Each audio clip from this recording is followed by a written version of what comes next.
Lots of people love Banga stew, and the reason is because it's made with purely natural ingredients and is always bursting with flavors that are so irresistible that everybody wants a taste of it. Just season your meat with some natural spices, some onions, salt, some seasoning cube.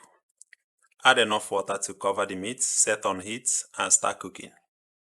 I'm using goat meat for this stew, and then there is this dried fish. I combine tomato, ginger, garlic, onions. First I steam them, then I blend them. This catfish adds some natural sweetness to your banga stew. Don't leave it out.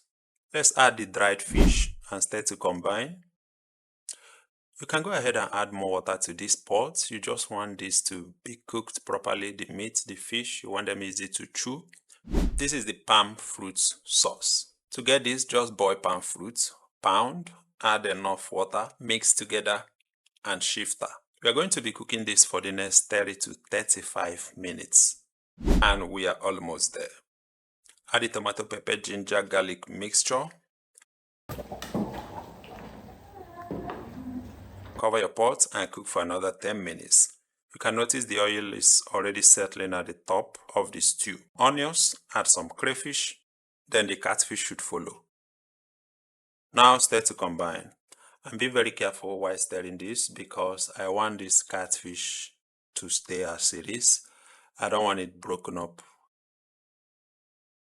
Cover for another 10 minutes. It takes about 10 minutes for catfish to cook. Add your black pepper, some sliced scent leaves,